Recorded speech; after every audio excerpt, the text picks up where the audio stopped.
Ain't that a story? Man. Preface with just a couple of comments before we get started with retelling that story. One is my job this morning, I sensed as I prayed earlier, is just to have a conversation with you starting wherever you're at. My job, much like Philip on the road to Ethiopia, is simply to come alongside you and say, what do you hear God saying to you at this time in your life? For some of you, this is a current conversation. It's going on this morning. And for others, it's old business, but it's unfinished business. You've not really settled the matter. So my job is simply to come alongside and have that conversation with you and then get out of the way and let God do what you and God want to do. Is that all right? And so this is only going to be a conversation. I have notes. Relax.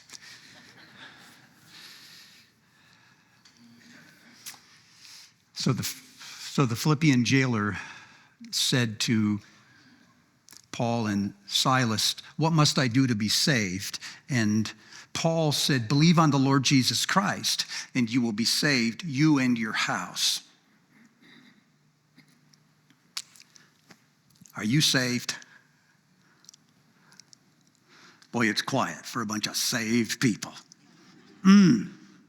Is there any question, is there any word more central to the evangelical church than the word saved?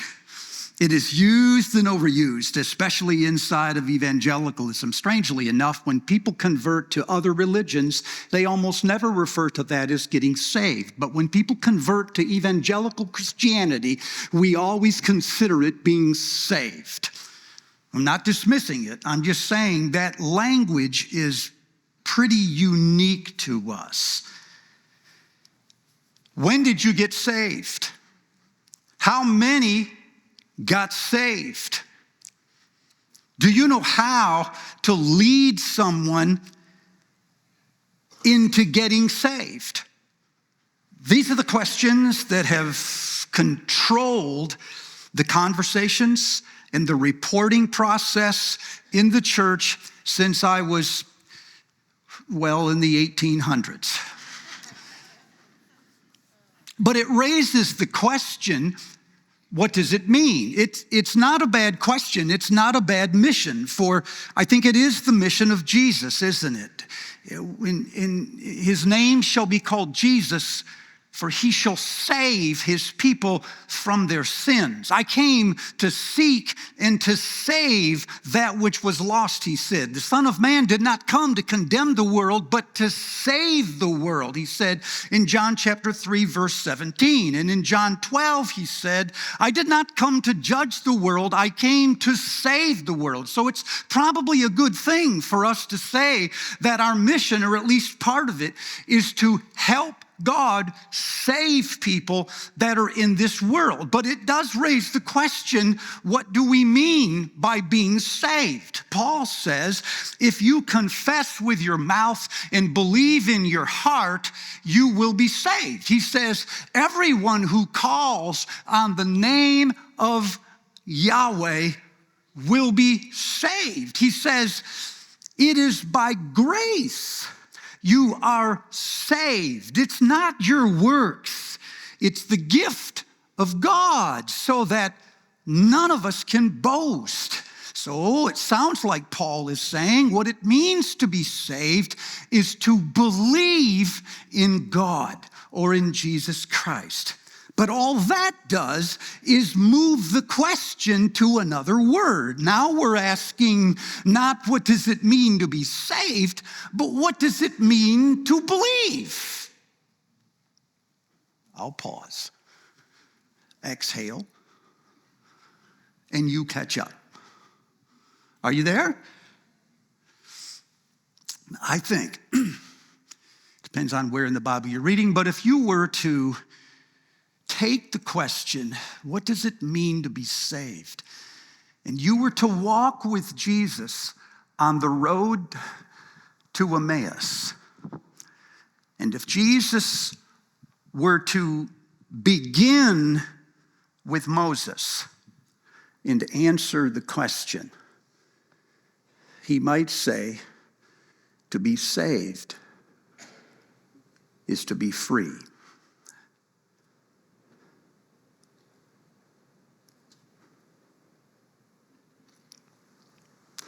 Let me explain. In the Old Testament, there are dozens of stories. But there is one story in the Old Testament that acts as the center to all other stories, and it's the story of the Exodus. The Exodus in the Old Testament is kind of like the sun in the solar system. There are lots of planets or lots of stories, but they all revolve around the telling and the retelling of the Exodus. This is why. I'm not making this up. If this were a class, I would bore you by proving it, but just take my word for it. This is why when you get into the Psalms, there is no event more referred to in the Psalms, which is Israel's hymn book, like the Exodus. The psalmists are continuously talking about what God did for his people in the Exodus. It says, come and let me tell you the works that God has done so you can tell your children. And then in dozens of Psalms, it makes either direct references or oblique references to this thing that God has done. One of them says, he just parted the waters. Another one of the Psalms says, he rebuked the waters. One of them said, he stood the water up like a wall. My favorite is Psalm 114, where using Eugene Peterson's translation, the psalmist said, the waters took one look at him and ran the other way. You see that? It's this vivid language that the people of God use for this day when God set his people free. So in the Old Testament, at least beginning with Moses, to be saved was to belong to a community of people that were formed by an exodus. You tracking? They sang about the Exodus the way Wesleyans sing about getting saved and the way Baptists talk about it. Everything came down to the Exodus. And Jesus did not ignore this. Jesus actually lived into it. Jesus was not just walking around collecting a few followers that he hoped to make disciples. If you step back and look at what Jesus was doing, he was reliving the story of Moses. This is why he began with Moses on the road to Emmaus. This is why he said to the Pharisees, if you would listen to Moses, you'd believe in me. Jesus saw himself as a new Moses leading people out. Leading people who were in bondage to a life of freedom. He did not see himself as merely forgiving sins. He saw himself as forgiving sins on the way to freedom.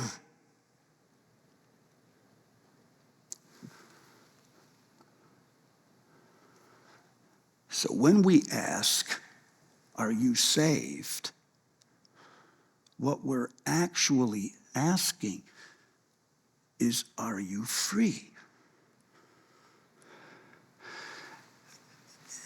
And when people wonder how many got saved in our church, what they're really asking is,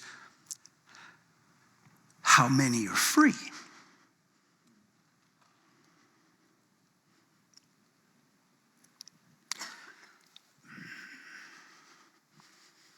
I don't know whether that's the same number as the number who say that they're saved. You there? This is why I worry that we have lost the language when speaking of salvation. We have compressed salvation into a single decisive moment, to a line that we step over, and then we measure and count the number of us that have actually stepped over the line and consider them. But what I'm asking you is, how many of that number are actually free? And when we ask ministers who are training to be ministers in one of them boards, do you know how to lead a person to salvation? What we're really asking them is, do you know how to lead someone on the journey toward freedom? We're not asking you whether you know how to lead someone to make a decision. Salesmen can do that. We're asking you whether you know how to lead someone on their journey towards freedom.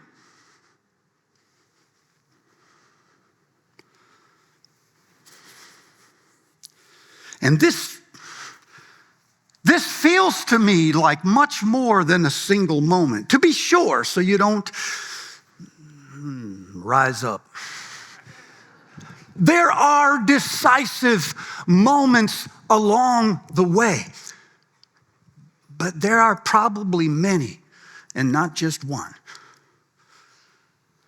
And last week, we started on what that journey looks like, saying that the Exodus, this journey from bondage to freedom, looks like it has three movements. There's a season where we are in bondage, and then there's this season where God delivers us, and then he delivers us in order to unite himself with us so that we are not only living with God, we are living like God in true righteousness and holiness. We are, in the words of Paul in Colossians 3, remade in the image of our Creator. That is the goal of salvation. All right, take a moment, breathe, rest, then I'll transition. Are you done? We said that this middle piece, this season where God delivers his people, miraculously, probably involves a reckoning with the gods. God never just snatches people out of Egypt. He first destroys the gods that are part of Egypt's narrative, and after 400 years, also part of the Israelites' narrative. They have no other way of seeing the world. And so God must go through this process whereby he purges Israel from their own idolatry. And then, having done that, calls on them to consecrate their firstborn, their priorities, their future, their legacy. Every family had one. And then following that, he asked Israel to show the courage to do outrageous things if he asked them to do them. And then to posture themselves toward a new way of life. And it turns out all of that is part of the deliverance process, which explains why so many conversions or salvations fail. Because people can make a decision to follow Christ, but if we never go back and confront the gods that are in our lives, they will follow us into the new life. And if we do not learn another way of living in the way of God, we will constantly fall back into the old patterns of life. Does that make sense? So these three things are not happening in sequence. They're happening all the time in believers' lives. We are, even this moment, being delivered. And as we're being delivered, we are confronting the gods that keep rising up in our lives. And we are still learning what it is to follow in the new way of Jesus Christ. This is called the life of freedom. Now, can we get to the message for today? I'll tell it fast because some of you are time conscious.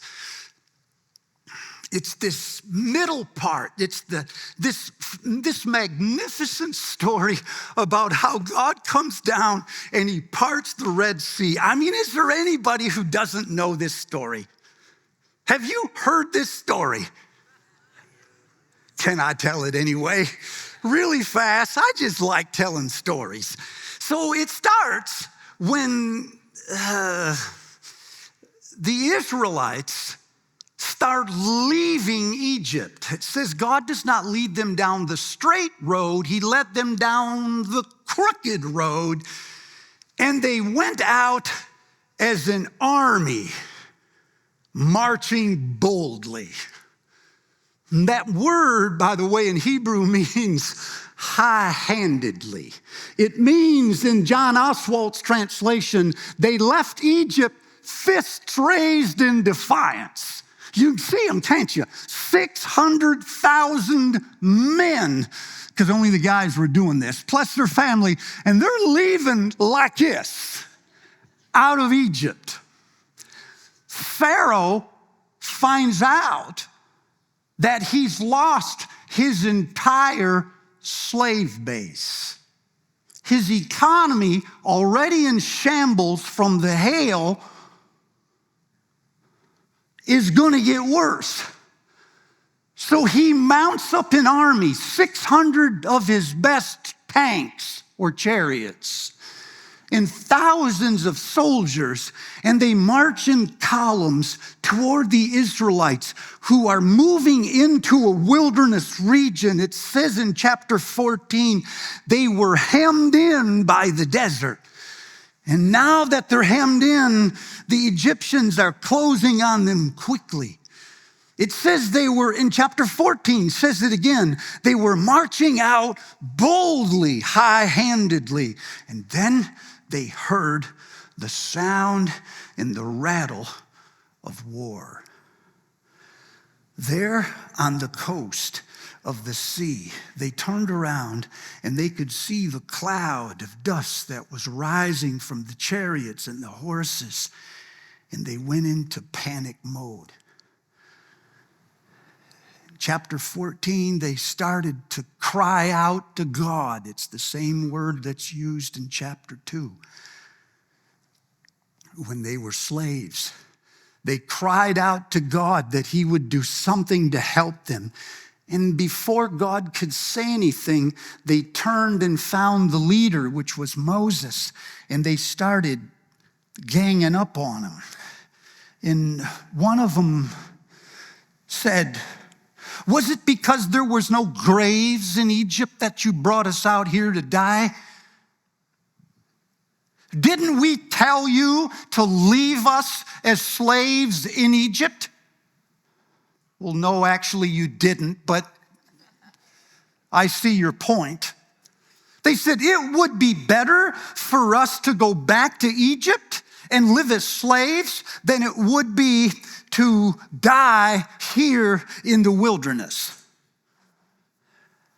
Can I pause for a moment in the story and tell you what I think is happening, because I think it's here we find ourselves. One, it sounds like the people of God are having a problem, not just with fear. That's obvious. They're having a problem with their identity.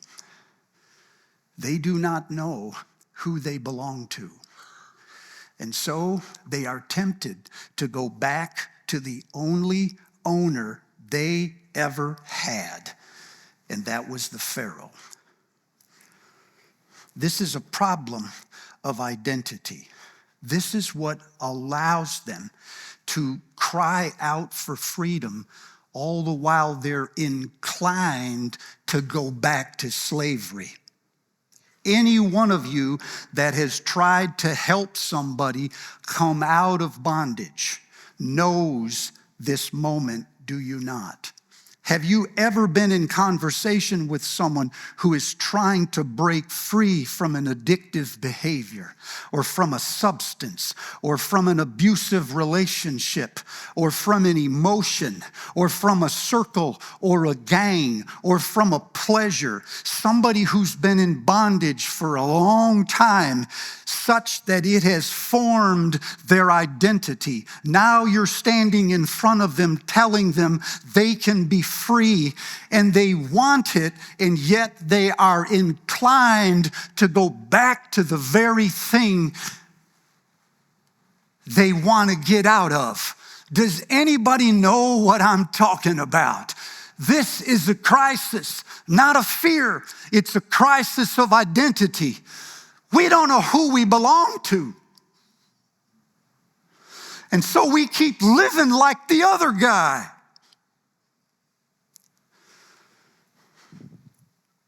The second observation is that it is in this moment, standing in the wilderness, crying for deliverance, while turning to run back, they prove that they are not only addicted to bondage, they have lost their imagination. They don't even have language for freedom. This is why they only say there's two options. They said there's one, we go back as slaves, or two, we die in the desert. And if you're reading this, you want to say, no, wait a minute. There is a third option here, but you can't see it. You're so terrified, in panic, that you can only think about what's comfortable to you. You cannot even imagine God doing something. And this is what allows you to pray even while you run back. You don't even have the faintest idea of what freedom looks like. Freedom to you is just a softer, kinder Pharaoh. Let me stop preaching and get back to this story. It's at this moment, the people of God, stuck in the wilderness, hemmed in by their conditions, hearing the rattle and the fury of what is behind them, failing to see what is in front of them, that Moses presents a third alternative, an alternative future. Moses says, in effect, wait a second, there is a third option. There is either slavery in Egypt or death in the wilderness, or Yahweh can deliver us and we will be free. So Moses, standing in front of the people, tells them to do the thing that is counterintuitive. To those who are terrified, he says, do not fear. To those who want to run back, he says, stand firm. To those who are trembling on the inside, he says, you must only be still. To those who are paralyzed, he says, get ready to move. Moses presents them with another alternative. He said, Yahweh will fight for you. These Egyptians that you see today, you will never see again. Yahweh will do the fighting for you. You need only stand firm and be quiet.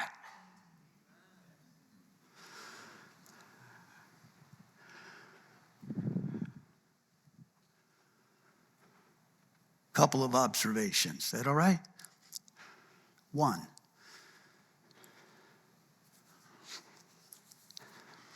faith in a moment like this is the courage to believe that despite your situation, God still has a way out. Courage is the willingness to do little things like move forward. That ain't a lot. When the easiest thing is to stand in panic. Courage is the capacity, the faith is the capacity and the courage to do whatever Yahweh asks you to do to cooperate with your deliverance. Granted, it's not everything. It's not even much, but it's not nothing. So contrary to Moses' statement, which is, you don't need to do anything, just stand still, Yahweh then speaks and says essentially, well, not quite. You do need to do something. You need to move forward when you are tempted to stand still. So faith means obeying God in seemingly small ways when it aligns with God's road to freedom. Are we clear on that? Back to the story. It's almost over. It is in that moment that Yahweh then does something, well, you couldn't miss it, I guess.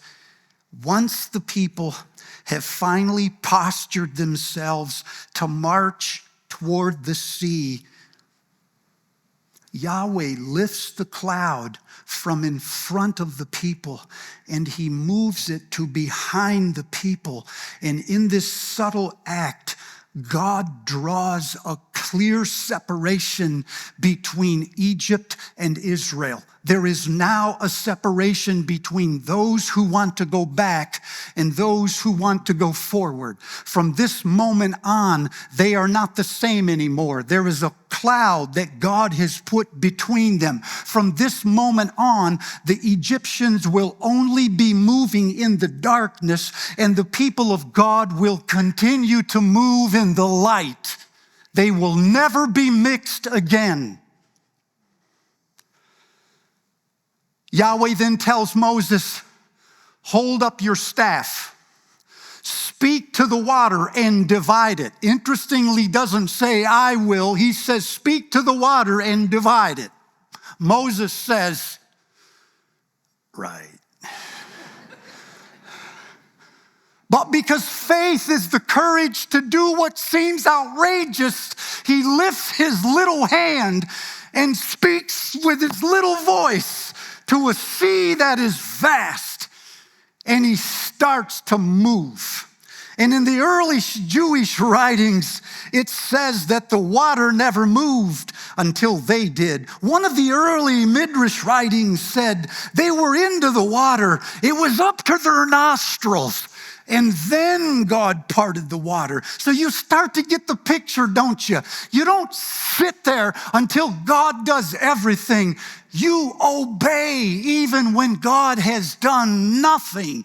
And as you obey, God moves the waters. They go through the sea on dry ground.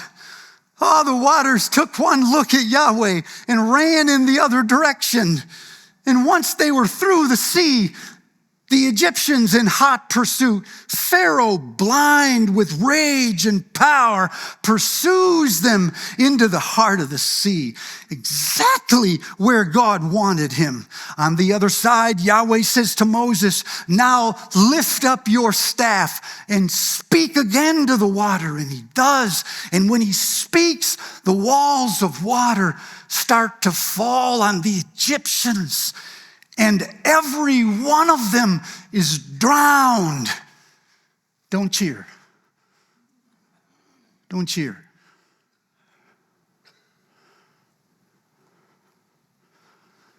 And this magnificent chapter ends in verse 30 and 31 by saying, on that day Yahweh saved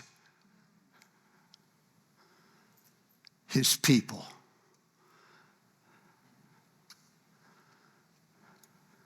And his people believed in Yahweh, it says in verse 31. And they believed in Moses, his servant. So what does it mean to be saved? It means for God to perform a work that is miraculous and full and final, to separate you from the things that hold you in bondage, whether a person or a power. And what does it mean to believe?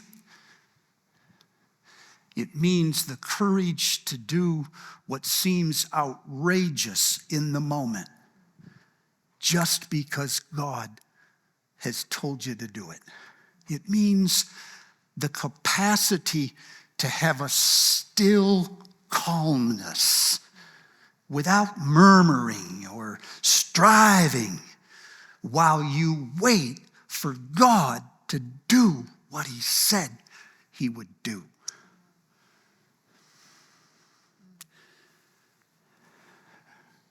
You all right? This is why this conversation between Jesus and between Jesus and those who believed in him is so unnerving. It's unnerving. To those who believed in him, Jesus said, if you hold to my teachings, the word literally means to move inside and to settle down. If you live in my teachings, you will be my disciples. You will know the truth, and the truth will set you free. And they said, nah, we've never been slaves to anyone. Well, if you don't count Egypt, Assyria, Babylon, Philistia, and Rome, sure. We've never been slaves to anyone. Jesus says, but anyone who sins is a slave to sin. But whom the Son sets free, they are free indeed. And they say, we are Abraham's children. And Jesus says, if you were Abraham's children, you'd hold to my teachings. But you don't. Thus you prove you're not Abraham's children. And this little chat that began pleasantly ends with Jesus calling them illegitimate children and children of the devil, and them calling Jesus demon-possessed. You can see why this is a rattling text. You wonder how it is a conversation between Jesus and those who believe in him can end so incendiary in just a matter of minutes. And it ends because there's a fundamental difference on what it means to be free. Deferring to their lineage, they assume they are on the other side of the Red Sea. But knowing that bondage is enslavement to any person or power, Jesus knows that they are still on this side of the Red Sea. And there is nothing more pathetic than a slave who thinks they are free.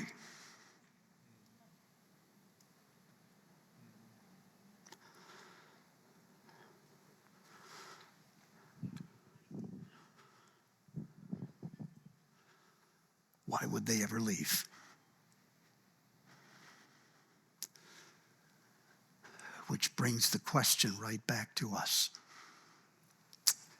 I think the way to go out this morning, well, let me just ask you. One, what is it or who is it that you are still in bondage to? What person? What behavior? What default? What pleasure? What image? What substance? What relationship still has control over you? What do you hate to love?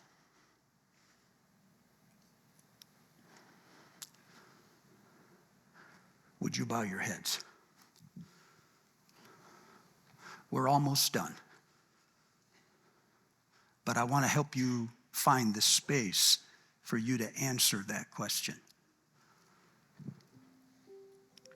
What is it that still holds me back?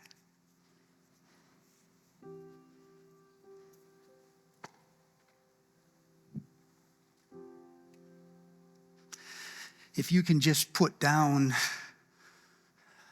the evangelical categories of saved or not saved and just ask yourself, how free am I really?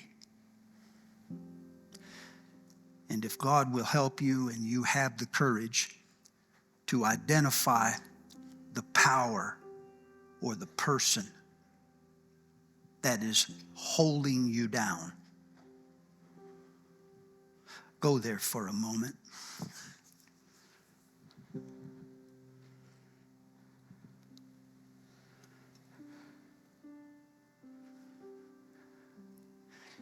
Here's my next question. What impossible thing is God asking you to believe?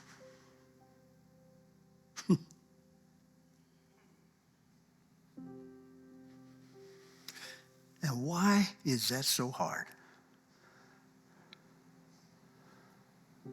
Tell him.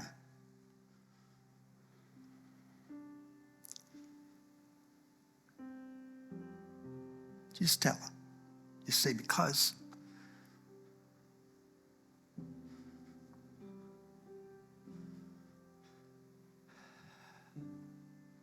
Third question. If you were to believe it, if you could believe it, what little thing could you do right now to prove to God that you believe? What little thing would signal to God that you are ready to go forward instead of back?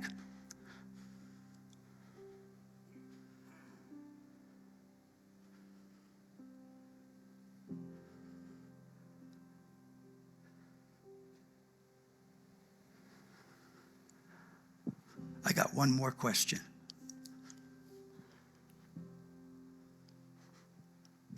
Who you going to tell?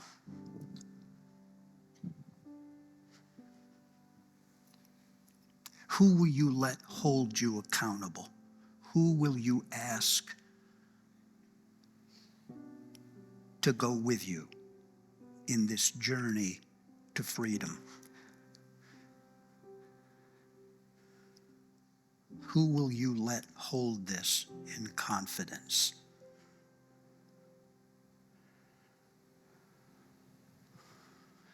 You cannot go alone.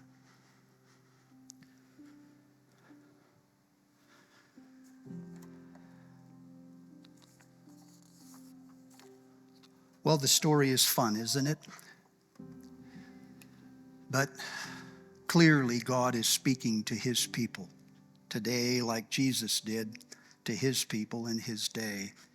And if God is speaking to you about bondage to any person or anything, power, would you have the courage to take the first step now and either stand and move to the aisle or stand and move to the front? I have a passage of scripture that I want to read over you. I've selected to read over those who are in the Exodus, those whom Christ is leading out. One more time, those of you that are steeped in this tradition, the question is not, are you saved? The question is, are you free? To what extent are you free? To what extent do you truly believe? That is the question this morning. Do not let the question of saved or not saved get in the way right now. It's a different question that I'm asking.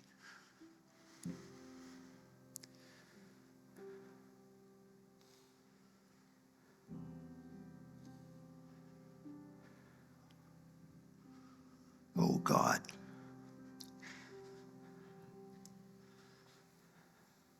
set your people free.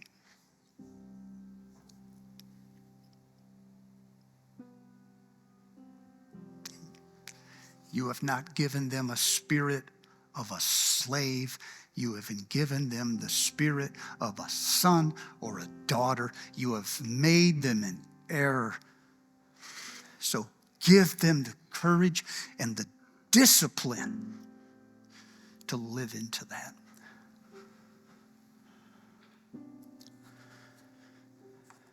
All right.